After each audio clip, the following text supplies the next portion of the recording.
Hello students. पिछले videos में हम लोगों ने एटम्स और मॉलिक्यूल्स के बारे में काफ़ी कुछ बहुत ब्रीफ में पढ़ा था। हम लोगों ने ये समझ लिया था कि एटम्स क्या होते हैं, मॉलिक्यूल्स क्या होते हैं, मॉलिक्यूल्स को हम किस तरीके से रिप्रेजेंट करते हैं और किस तरीके से हम मॉलिक्यूल्स का फॉर्मूला लिख सकते हैं। फ़िलहाल हम एक चीज़ और हम आपको बताएं कि हमारे पास एक नई यूनिट आई थी पिछले वाले लेक्चर में, called as AMU, atomic mass unit. अब अगर मैं आपको एक छोटा सा कॉन्सेप्ट यहाँ पर समझाने की कोशिश करूँ, लाइक केमिस्ट्री में क्या होता है कि कई बार मॉलिक्यूल्स के या एटम्स के ऊपर स्टडी करते वक्त हमें या तो बहुत बड़े नंबर से डिस्कस करना पड़ता है या तो हमें कभी कभी बहुत छोटे नंबर्स का इस्तेमाल करना पड़ता है। लाइक अगर मैं बात करूँ कि भाई एक सैंपल था, जिस सैंपल में नंबर ऑफ एटम्स की अगर हम बात कर रहे हैं तो हम बात करते हैं लगभग करोड़ों अरबों एटम्स की। लाइक वो एटम्स के आगे हम कह सकते हैं कि भाई ऐसा कुछ एटम रहा होगा 2, 5, 9, 8, 1, 2, 3, 4, 5, 6, 7, 8, 9, 10, 11, 12, 13, 14, 15, 16, 17, 18, 19, 20, 21, 23, 24, 25, इतने सारे एटम्स थे उसके अंदर। तो हम कह सकते हैं कि भाई इतने सारे एटम्स को काउंट करना ये एक बहुत बड़ी संख्या है जिसको हमें डील करनी पड़ रही है। या हमें कभी कभी जब हम किसी एटम के ऊपर हम कह सकते हैं उसकी काइनेमेटिक्स पे या हम उसकी मोशन पे डिस्कस कर रहे होते हैं तो हमें उसके रेडियस को लेकर के डिस्कस करना पड़ता है, जो कि बहुत छोटी वैल्यू होती है, लाइक 0.000000000 ऐसे कम से कम लगभग 25 टाइम्स जाएगा और उसके बाद फिर यहाँ पर कहीं ना कुछ आएगा। तो हम कह सकते हैं कि भाई एटम का रेडियस, एटम के नंबर्स या तो बहुत बड़े हैं या तो बहुत छोटे हैं। तो हमें कभी बहुत बड़े नंबर पर डिस्कशन करना पड़ रहा है, कभी बहुत छोटे नंबर पर डिस्कशन करना पड़ रहा है। इसलिए हम एटम को एक नए कॉन्सेप्ट पे लेकर के आएंगे और एक नए पैरामीटर के थ्रू उसको मेजर करेंगे। और इस पैरामीटर को जब कभी भी हम जानते हैं तो उसे कन्वर्जन करने की हमें आदत भी डालनी होती है। लाइक इमेजिन करिए कि अगर हमने कोई नई करेंसी लॉन्च की है तो उस करेंसी का अन्य करेंसी के कंपेयर में क्या क्या वैल्यू होगा ये जानना भी बहुत ज़रूरी है, तभी तो हम एक्सपोर्ट और इंपोर्ट कर पाएंगे। तो ठीक उसी तरीके से अगर हम मोल कॉन्सेप्ट नहीं जानेंगे, मतलब कि एक यूनिट को, एटॉमिक मास यूनिट को दूसरे यूनिट में कन्वर्ट करना नहीं जानेंगे, तो हम कभी उस वैल्यू का यूज़ नहीं कर पाएंगे। तो चलते हैं, स्टार्ट करते हैं हम एटॉमिक मास यूनिट या फिर हम मोल कॉन्सेप्ट को पढ़ना। तो सबसे पहले तो मैं आपको कोशिश करूंगा कि एक लाइन में ही मोल कॉन्सेप्ट को ख़त्म कर दूं और फिर उसकी इम्प्लीमेंटेशन बताऊं। लाइक अगर मैं यहाँ पर लिखूँ मोल कॉन्सेप्ट का एग्जैक्टली सब कुछ समरी, तो मैं लिखूंगा 1 mole will be equals to molecular weight. Molecular weight is equals to Avogadro number, और ये जो एवोगाड्रो नंबर है इसकी वैल्यू होती है 6.023 इंटू 10 टू द पावर 23। अब इसके बारे में अभी हम और डिटेल से पढ़ेंगे। And that will be equals to 22.4 litre at STP। अब बारी बारी समझते हैं क्या है। तो सबसे पहले तो समझते हैं ये मोल क्या है। तो जैसे बेटा दर्जन में 12 फिक्स होते हैं, केजी में कुछ यूनिट फिक्स होते हैं लाइक 1000 ग्राम, सम मिलीग्राम्स। तो ये जो यूनिट है ठीक उसी तरीके से एक और यूनिट आ गई मोल। अब मोल जो है वो किस तरीके से अन्य यूनिट से रिलेटेबल है, इसको हमें यहाँ पर समझना है। तो बेसिकली अगर कोई आपसे पूछे कि भाई मोल क्या है, तो आपको सिर्फ इतना बताना है कि जैसे किलोग्राम एक मास की यूनिट है, लीटर एक वॉल्यूम की यूनिट है, उसी तरीके से मोल भी एक क्या है, यूनिट है, जिसमें हम एटम्स की बड़ी से बड़ी और छोटी से छोटी यूनिट्स को हम क्या करते हैं, डिस्कस करते हैं। अब बात आती है कि मोल और मॉलिक्यूलर वेट में क्या रिलेशनशिप है। तो सबसे पहले तो समझते हैं मॉलिक्यूलर वेट क्या है। तो हमें पता है एटॉमिक मास क्या है। लाइक अगर मैं बात करूं कार्बन, तो कार्बन का मास कितना, 12 यूनिट्स। अब एक चीज़ तो मैं आपको यहाँ पर एज ए होमवर्क की तरह से दूंगा कि भाई आप 1 to 30 तक जितने भी एलिमेंट्स हैं उन सबके आप मास याद करने की कोशिश करो। सबके मास आपको याद होने चाहिए सीरियल वाइज, ताकि जब कभी भी आप न्यूमेरिकल लगाओ तो उसमें आपको बहुत ईजी फील हो। तो लाइक अगर मैं कार्बन की बात करूँ तो कार्बन का मास होता है 12 यूनिट्स। अगर मैं हाइड्रोजन की बात करूँ तो हाइड्रोजन का मास होता है 1 यूनिट। अगर मैं बात करूँ हीलियम की तो उसका मास होता है 4 यूनिट। तो इसी तरीके से ये जो भी यूनिट्स हैं ये किसके किसके मास हैं, ये एटम्स के मास हैं। बट अगर मैं बात करूं मॉलिक्यूल का, sorry, like CaCO3, like HCl, like NaCl, तो इसका जो मास होगा लाइक कैल्शियम का जो मास होता है दैट विल बी 40, कार्बन का जो मास होता है दैट विल बी 12, और अगर ऑक्सीजन की मास की बात करूं तो ऑक्सीजन का मास होता है 16, और 16 कितनी बार है 3 टाइम, तो ये हो जाएगा 48। अब अगर मैं इसको सबको सम अप करूं तो 48 plus 12 will be 60, 60 plus 40 will be 100। तो ये जो 100 यूनिट आया है, ये 100 यूनिट ही क्या है, हमारे मॉलिक्यूल का वेट है। अब अगर मैं बात करूंगा HCl की, तो HCl की बात अगर हम करेंगे तो HCl का मास होता है हाइड्रोजन का मास 1 और क्लोरीन का mass 35.5, that will be equals to 36.5। अब अगर मैं बात करूं NaCl की, तो Na का मास होता है 23 और क्लोरीन का मास होता है 35.5, दैट विल बिकम 58.5। तो ये जो मास सब निकल रहे हैं यूनिट्स में, ये सारे के सारे क्या हैं, मॉलिक्यूल के मास है। इसी वजह से हम इसको मॉलिक्यूलर मास या मॉलिक्यूलर वेट भी बोलते हैं। यहाँ याद रखने वाली बात यह है कि ये सब एक एक मॉलिक्यूल के मास हैं, मतलब एक कैल्शियम कार्बोनेट, एक हाइड्रोजन क्लोराइड या एक सोडियम क्लोराइड, इनके जो मास हैं वो यूनिट में आ रहे हैं। तो मॉलिक्यूलर मास का भी आपका पता चल गया कि मॉलिक्यूलर मास क्या होता है। अब मैं आपको सबसे पहले मोल और एवोगाड्रो नंबर के बीच में रिलेशन बताता हूँ। बेटा जैसे दर्जन में हमेशा 12 होते हैं, दैट डजंट मैटर कि वो क्या है। लाइक अगर मैं बात करूँ 1 दर्जन केले तो 12 केले, अगर मैं बात करूँ 1 दर्जन पेन तो 12 पेन, अगर मैं बात करूँ 1 दर्जन आदमी तो मतलब 12 आदमी। मतलब इररिस्पेक्टिव ऑफ द मटेरियल दर्जन में हमेशा कितना होता है, 12। ठीक उसी तरीके से बेटा irrespective of the thing, irrespective of the element and irrespective of the atom, 1 मोल में हमेशा दिस वैल्यू ही होगी 6.023 इंटू 10 टू द पावर 23। मतलब अगर 1 दर्जन की बात हो रही है 12, तो जैसे 1 दर्जन में 12, ठीक उसी तरीके से 1 मोल में कितना 6.023 इंटू 10 टू द पावर 23। ये वैल्यू तो भाई फिक्स हो गई।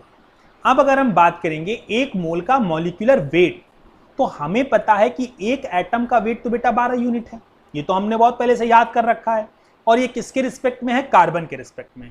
बट अगर मैं 1 मोल का बात करूंगा तो 1 मोल में हम एक एटम के मास की बात नहीं करते, हम बात करते हैं 6.023 into 10 to the power 23 atoms के मास की। और याद करिए जब मैंने आपको पिछले वीडियो में ग्राम एटॉमिक मास बताया था, तो ग्राम एटॉमिक मास में मैंने आपको यही बताया था कि अगर कोई एक मास है जिसका कोई एक एटम है जिसका मास जो है वो x यूनिट है, तो एक एटम का मास अगर x यूनिट है तो 6.023 into 10 to the power 23 atom का जो मास होगा वो उतना ही यूनिट की जगह पर ग्राम हो जाएगा। लाइक इमेजिन करिए हाइड्रोजन का या कार्बन का मास कितना, 12 यूनिट, तो एक कार्बन का मास 12 यूनिट। ठीक उसी तरीके से 6.023 into 10 to the power 23 carbon का मास कितना होगा, तो होगा तो 12 ही, बट अब यूनिट की जगह पर हम क्या यूज करेंगे, ग्राम हम यूज करेंगे। मतलब अगर एक कार्बन की बात होगी तो 12 यूनिट, बट अगर 6.023 into 10 to the power 23 carbon की बात होगी तो हम x यूनिट की बात नहीं करेंगे, फिर हम उतने ग्राम की बात करने लगेंगे, मतलब कि 12 ग्राम की बात करेंगे। ठीक उसी तरीके से हीलियम का मास कितना, तो हीलियम का मास 4 यूनिट, पर कितने हीलियम का, एक हीलियम का मास 4 यूनिट है। बट अगर हम बात करेंगे कि नहीं भाई 6.023 into 10 to the power 23 helium का मास बताओ, तो अब ये 4 यूनिट नहीं रह जाएगा, अब ये 4 ग्राम हो जाएगा। तो अगर मैं बात करूंगा एक मोल में नंबर कितने, तो एक मोल में 6.023 into 10 to the power 23 numbers. अब इट डजंट मैटर कि वो नंबर मॉलिक्यूल के हैं या नंबर एटम के हैं। लाइक अगर मैं बात करूं, सिंपल सा बात करते हैं, फिर से इसको एक बहुत बेसिक एग्जांपल से समझते हैं। लाइक 1 डजन बनाना, तो 1 डजन बनाना की अगर आप बात करोगे तो 12 बनाना। बट अगर मैं बात करूंगा 1 डजन शूज की, तो बेटा ये भी क्या हो जाएंगे, 12 शूज। लेकिन याद रखिएगा ये जो शूज आते हैं ये पेयर में आते हैं, मतलब कुल मिलाकर के हो गए 24 शूज, लेकिन यहां पर 1 डजन पेयर ऑफ शूज हम बात कर रहे थे, पेयर ऑफ शूज, तो कितने आ जाएंगे 12 शूज। मतलब इट डजंट मैटर कि वो बनाना था या पेयर ऑफ शूज था या कोई भी वैल्यू थी, अगर डजन है तो वो हमेशा कितना होगा, 12 होगा। तो अगर मैं बात कर रहा हूं कार्बन की, 1 मोल कार्बन की, तो 1 मोल कार्बन का मतलब कार्बन क्या है, एटम, डजंट मैटर कि वो क्या है, 1 मोल का मतलब 6.023 इंटू 10 टू द पावर 23, 1 मोल में इतना तो होगा ही होगा। अब ये क्या है, कार्बन एटम, तो हम यहां पर भी लिख देंगे कार्बन एटम। बट अगर मैं बात करूं नहीं भाई 1 मोल H2 की, अब यहां पर याद रखिएगा H2 जो है वो क्या है, मॉलिक्यूल ऑफ एलिमेंट है क्योंकि यहां पर हाइड्रोजन के दो एटम सेम तरह से कंबाइन किए, दो सेम हाइड्रोजन के एटम कंबाइन किए हैं, तो कंबाइन किए तो दैट्स वाई मॉलिक्यूल, और क्योंकि ये सेम एलिमेंट के थे इस वजह से मॉलिक्यूल ऑफ एलिमेंट, बट ये है तो मॉलिक्यूल ही।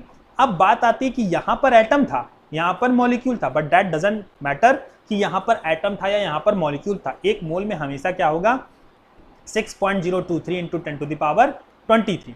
अब क्योंकि यहां पर कार्बन का एटम था तो इतने एटम थे, और यहां पर मॉलिक्यूल है तो इतने ही मॉलिक्यूल होंगे, इतने क्या हो गए मॉलिक्यूल हो गए।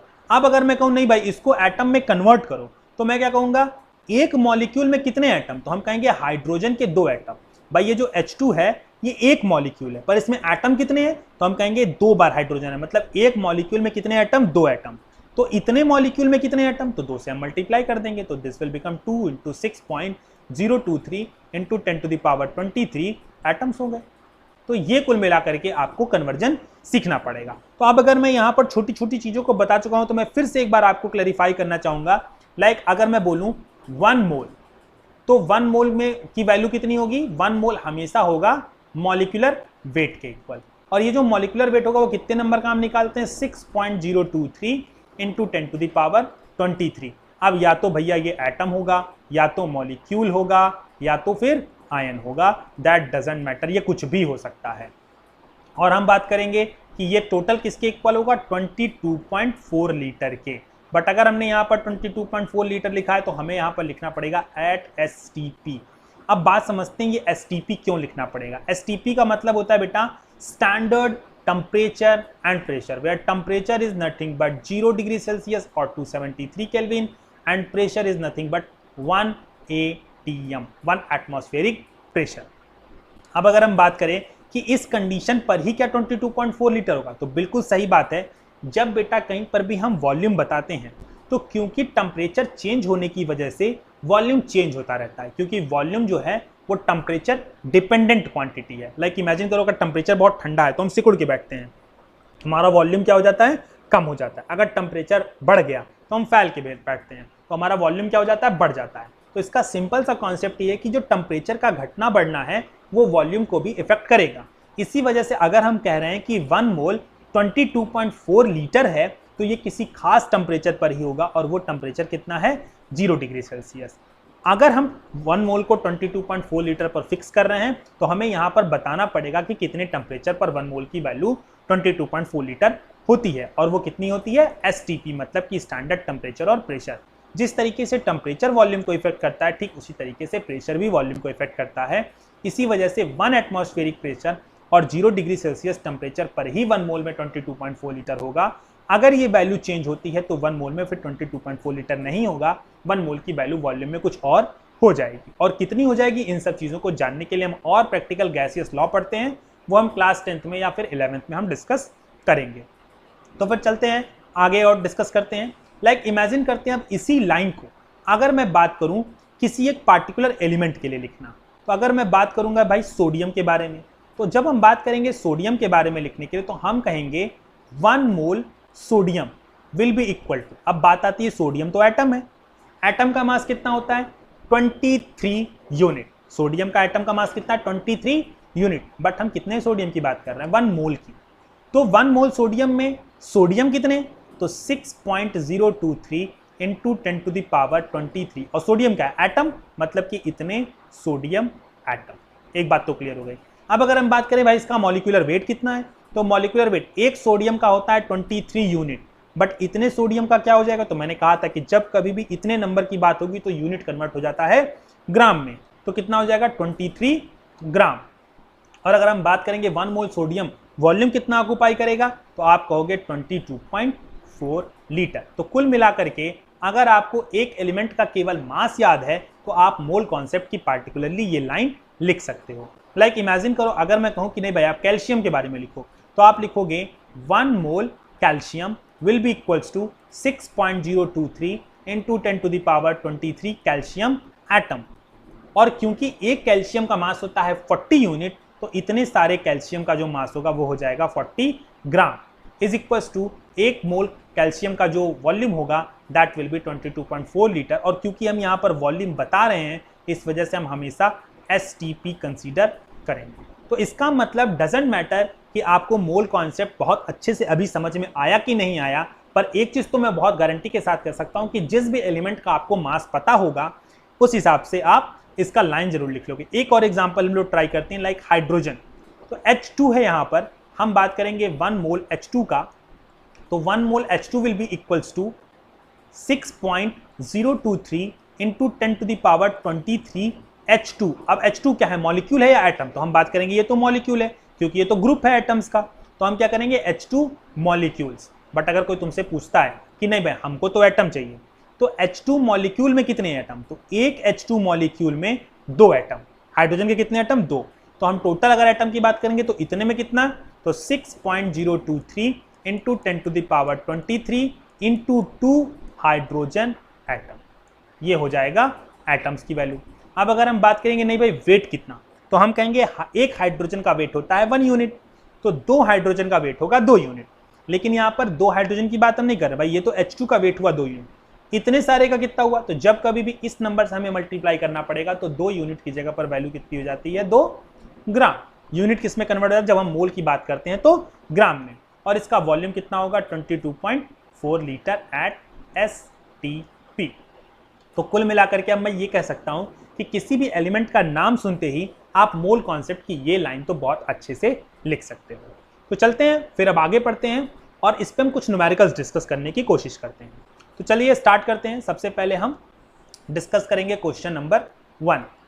अब क्वेश्चन नंबर 1 में कुछ ये है, like calculate number of moles, calculate number of moles in 2.3 gram sodium. ये आपका क्वेश्चन था। तो हालांकि मैं इसको फॉर्मूले से भी सॉल्व कर सकता हूं, पर जो मैंने आपको ट्रिक बताया है उस ट्रिक से हम सॉल्व करते हैं। हमें क्या पता करना है? नंबर ऑफ मोल्स किसका?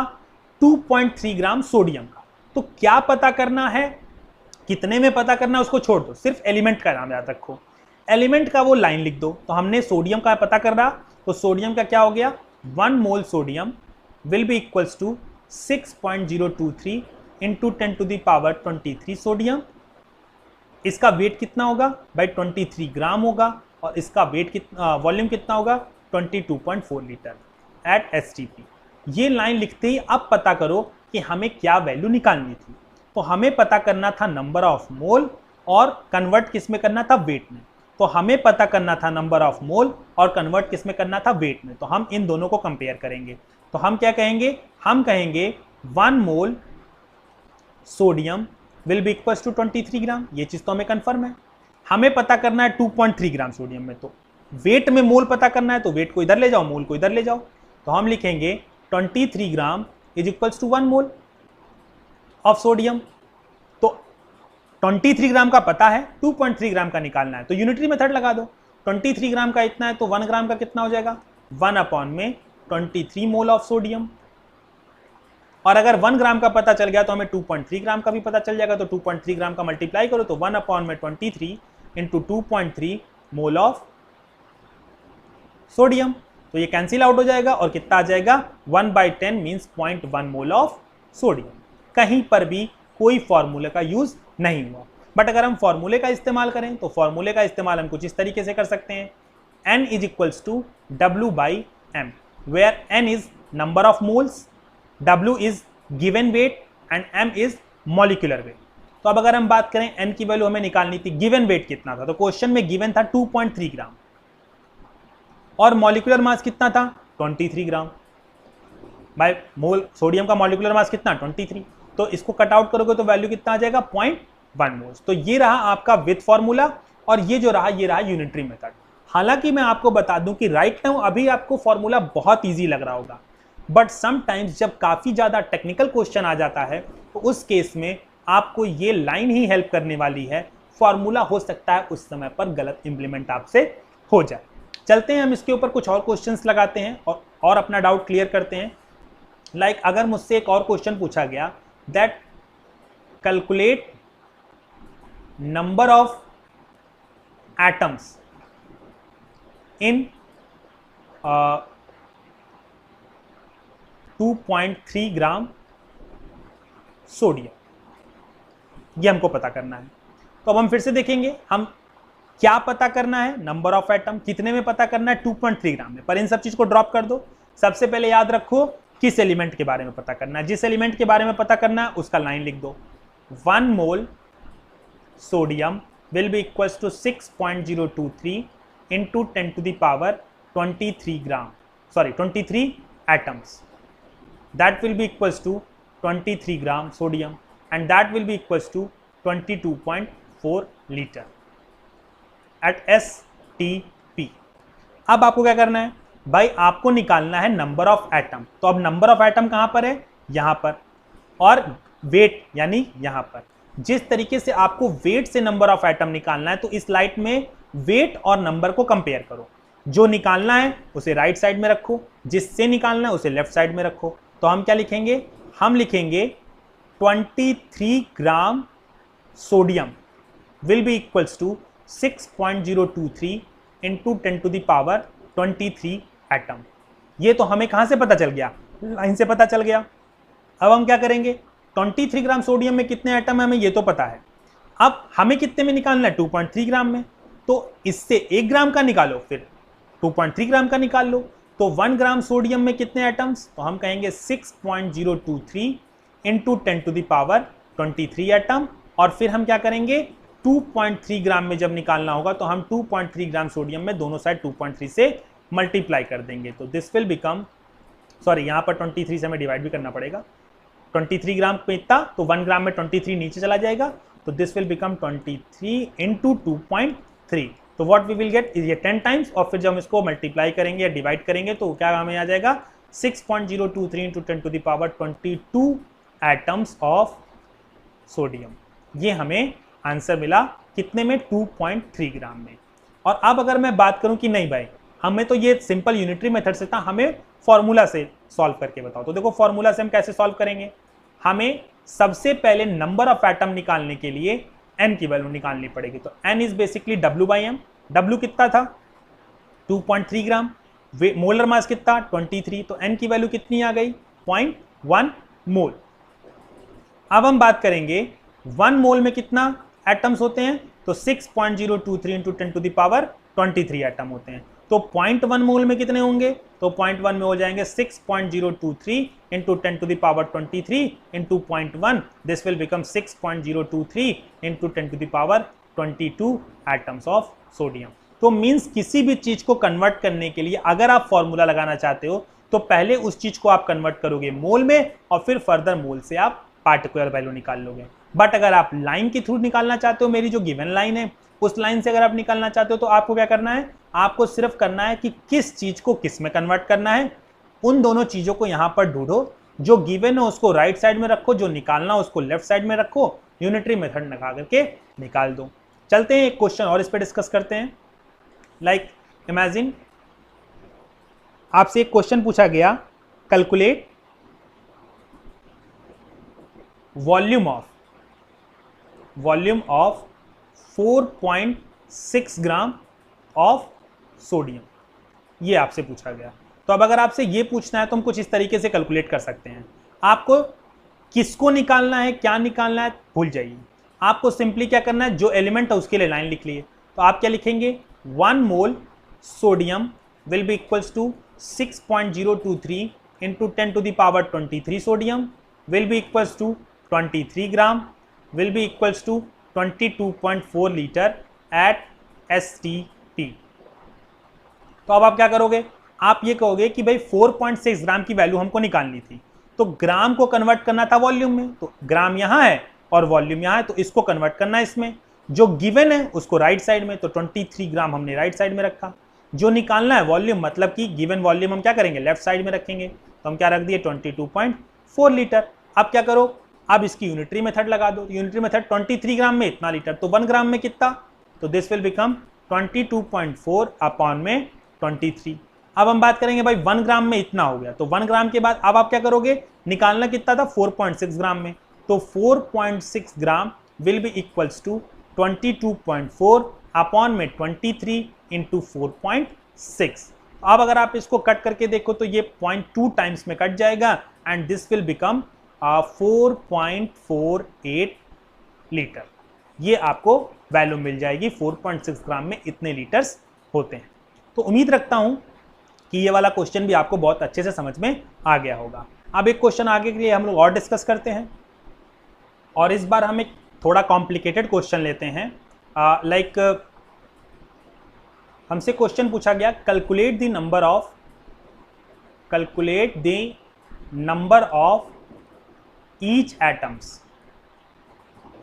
Atoms in 10 gram CaCO3। ये हमसे क्वेश्चन पूछा गया।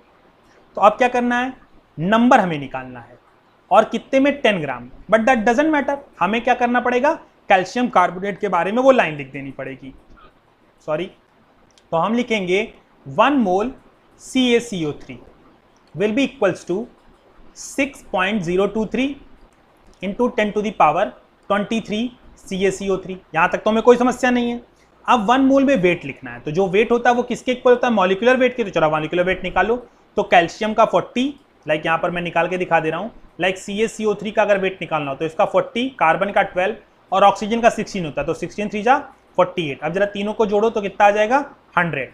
तो ये जो 100 आया है, इसी को अगर आगे ग्राम में हम लिखेंगे तो ये 1 मोल का वेट होता है। तो हम क्या लिख देंगे, 100 gram, and that will be equal to 22.4 litre if condition is STP। तो अब हम बात करेंगे क्या क्या करना था। तो हमें 10 ग्राम में ईच एटम निकालना था। तो जो दिया हुआ है उसको राइट साइड, जो नहीं दिया हुआ है उसको लेफ्ट साइड। तो हम सॉरी, जो दिया हुआ है उसको लेफ्ट साइड, जो निकालना है वो राइट साइड। तो हम क्या करेंगे, हमने लिखा 100 gram will be equals to 6.023 into 10 to the power 23 CaCO3। इतने एटम्स हो गए किसके, कैल्शियम कार्बोनेट के। अब बेटा जब तक हमें, या एटम्स की जगह पर हम बेसिकली मॉलिक्यूल लिखेंगे, क्योंकि ये एक मॉलिक्यूल है, और मॉलिक्यूल किसका है, मॉलिक्यूल ऑफ कंपाउंड। ठीक है। अब अगर हमें जब तक ये नहीं पता चलेगा कितने कैल्शियम कार्बोनेट, तब तक हम ये कैसे बताएंगे कितने कैल्शियम, कितने कार्बन या कितने ऑक्सीजन। तो सबसे पहले 100 ग्राम में इतने कैल्शियम कार्बोनेट होते हैं, ये पता कर लिया। अब हमें निकालना कितने में, 10 ग्राम में। तो 100 ग्राम का पता है, 10 ग्राम का निकालना है, लगाओ यूनिटरी मेथड। तो 1 gram will be equals to 6.023 into 10 to the power 23 CaCO3 divided by 100। ये कितना हो जाएगा, इतने मॉलिक्यूल्स 1 ग्राम में होते हैं। तो अब 10 ग्राम में कितने होंगे, तो हमें 10 से मल्टीप्लाई भी करना पड़ेगा। तो 6.023 into 10 to the power 23 upon में 100 इंटू 10। तो अगर हम डिवाइड करें तो we will get 6.023 into 10 to the power 22 molecules of what, CaCO3। अब बेटा ये हमें मिला है इतने मॉलिक्यूल किसके, CaCO3 के। तो अब जरा पर हम यहां पर नोट करें, अब यहीं पे हमको वैल्यू निकालनी पड़ेगी भाई, कितने कैल्शियम कार्बोनेट। तो 6.023 into 10 to the power 23 CaCO3 के मॉलिक्यूल निकले, सॉरी 22 निकले हैं, कैलकुलेट करने पर 22 आए हैं। इतने कैल्शियम कार्बोनेट के मॉलिक्यूल निकले हैं। अब बेटा जरा ध्यान से देखिएगा, अगर हम एक मॉलिक्यूल कैल्शियम कार्बोनेट का लें तो उसमें एक कैल्शियम, एक मॉलिक्यूल में एक कैल्शियम, तो इतने मॉलिक्यूल में कितने कैल्शियम, तो उतने ही। तो 6.023 into 10 to the power 22 calcium atom हो गए, क्योंकि एक मॉलिक्यूल में एक कैल्शियम, तो इतने मॉलिक्यूल में उतने ही कैल्शियम। अब अगर हम बात करेंगे कार्बन की, तो कार्बन भी उतना ही, 6.023 into 10 to the power 22 carbon atom. But अगर हम ऑक्सीजन की बात करें तो एक मॉलिक्यूल में 3 ऑक्सीजन, तो इतने मॉलिक्यूल में कितने ऑक्सीजन, तो मल्टीप्लाइड बाई 3। तो हम लिखेंगे 6.023 into 10 to the power 22 multiplied by 3 oxygen atom. तो उम्मीद मैं रखता हूं कि आपको इसके अंदर एटम्स भी निकालने के लिए आ गए होंगे, कि अगर एक पार्टिकुलर ग्राम ऑफ मॉलिक्यूल दिया हुआ है तो उसके अंदर हर एक एटम को हम कैसे निकालेंगे। अब मैं आपको एक क्वेश्चन दे रहा हूं, उसे आप सॉल्व करने की कोशिश कीजिएगा। नहीं होता है तो उसे कमेंट सेक्शन में डालिएगा, मैं आपको Q&A वीडियो में कोशिश करूंगा सॉल्व करके देने की। तो अब अगर मैं बात करूं एक आपको होमवर्क देने की, तो क्वेश्चन में मैं सेम यही क्वेश्चन दे रहा हूं, बस थोड़ी सी वैल्यू चेंज कर दे रहा हूं। Like calculate number of total electrons in 50 gram of calcium carbonate. अब आपको करना क्या है मैं आपको बता दूं, ये बहुत सिंपल सा क्वेश्चन है, बस थोड़ा लेंथी है। आप क्या करोगे, सबसे पहले 50 ग्राम में हमें नंबर निकालना है, तो नंबर इलेक्ट्रॉन के निकाल लें, पर जब कभी भी नंबर निकालना होगा तो हम सबसे पहले मॉलिक्यूल के नंबर निकालेंगे, फिर हम एटम के नंबर निकालेंगे। तो क्या करोगे, सबसे पहले आप कोशिश ये करना बेटा कि 50 ग्राम में कितने कैल्शियम कार्बोनेट हैं आप ये पता करो। जब 50 ग्राम में कितने कैल्शियम कार्बोनेट हैं आप ये पता कर लोगे, तो फिर आप ये पता करो कि एक कैल्शियम कार्बोनेट के पास टोटल कितने इलेक्ट्रॉन। तो हम क्या कहेंगे, एक कैल्शियम कार्बोनेट के पास, कैल्शियम के पास कितने इलेक्ट्रॉन, तो 20 इलेक्ट्रॉन। कार्बन के पास कितने इलेक्ट्रॉन, तो 6 इलेक्ट्रॉन। ऑक्सीजन के पास कितने इलेक्ट्रॉन, तो ऑक्सीजन के पास होते हैं 8 इलेक्ट्रॉन, पर क्योंकि यहाँ पर 3 ऑक्सीजन है तो टोटल कितने इलेक्ट्रॉन हो गए, 24। तो अगर मैं कुल इलेक्ट्रॉन की बात करूं तो हमारे पास हो गए 50 इलेक्ट्रॉन। अब एक मॉलिक्यूल के पास 50 इलेक्ट्रॉन है, तो आप 50 ग्राम में कैल्शियम कार्बोनेट के मॉलिक्यूल निकाल लो और उस मॉलिक्यूल में 50 से मल्टीप्लाई कर दो, तो टोटल नंबर ऑफ इलेक्ट्रॉन निकल के आ जाएगा 50 ग्राम कैल्शियम कार्बोनेट में। तो मैं उम्मीद रखता हूं बेटा कि आपको मोल कॉन्सेप्ट बहुत अच्छे से समझ में आ गया होगा। मैंने हर एक वैल्यू को एक दूसरे में कन्वर्ट करना भी सिखाया है, साथ में मैं मोल कॉन्सेप्ट पे और भी कई सारे इंटरेस्टिंग क्वेश्चंस डालता रहूंगा। तब तक के लिए थैंक्स ए लॉट स्टूडेंट्स, और इसी के साथ ये चैप्टर एटम्स एंड मॉलिक्यूल्स भी आपका खत्म हुआ। हम अगले वीडियो में नए चैप्टर के साथ मिलेंगे, तब तक के लिए बाय बाय।